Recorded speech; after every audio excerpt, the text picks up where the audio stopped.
argument in the appeal, Bull and another, and Hall and another. Lady Hale will summarise the court's judgment. Is it unlawful for Christian hotel keepers who sincerely believe that sexual intercourse other than within a heterosexual marriage is sinful to refuse a double-bedded room to a same-sex couple who are in a civil partnership? Under the Equality Act, Sexual Orientation Regulations 2007, it is unlawful for the suppliers of goods, facilities and services to discriminate on grounds of sexual orientation. Direct discrimination occurs where A treats B less favourably than he would treat others on the ground of B's sexual orientation. Indirect discrimination occurs where A has a general policy or practice applicable to everyone, but which puts a person of B's sexual orientation at a particular disadvantage compared to others, and which cannot be justified by reference to matters other than B's sexual orientation. The judge and the Court of Appeal held that the hotel keepers, in this case, had directly discriminated against the same-sex couple by denying them the double bedroom which they had booked in ignorance of the hotel's policy. On appeal to this court, the hotel keepers argued three things. First, that this was not direct discrimination on grounds of sexual orientation.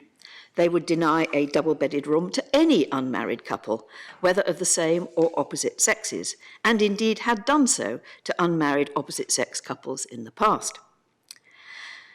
Secondly, that although this was admittedly indirect discrimination, as a marriage criterion puts people of homosexual orientation at a particular disadvantage, the policy was justified because of their sincere religious beliefs.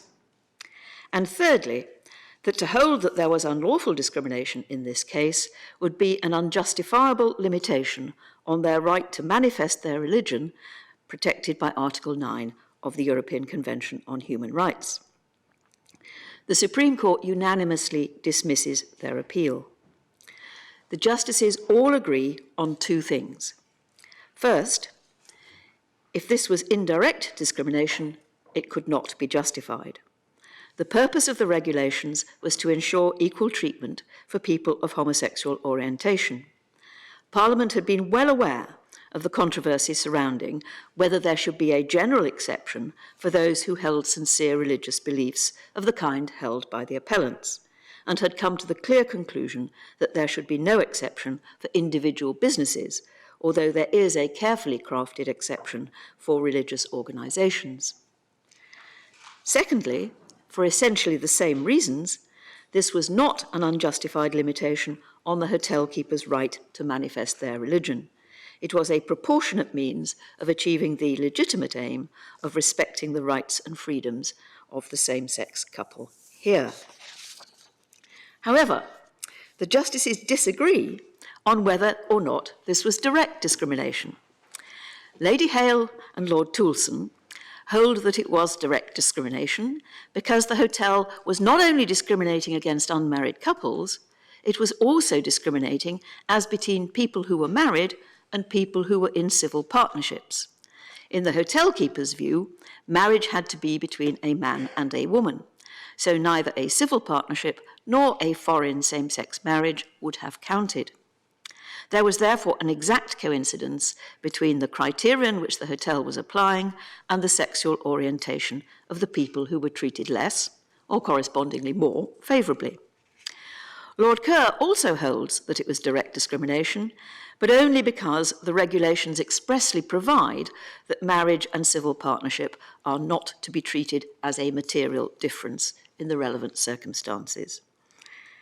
Lord Newburgh and Lord Hughes, on the other hand, hold that this was only indirect discrimination. The hotel keepers discriminated against all unmarried people. The fact that the couple were in a civil partnership made no difference. In dismissing the appeal, the court was anxious to stress that there is no question of the law treating one community, homosexual couples, more favourably than another, people sharing the hotel keepers' religious beliefs. If a homosexual couple were running a hotel and denied a room to Christians because of their religious beliefs, that would be equally unlawful.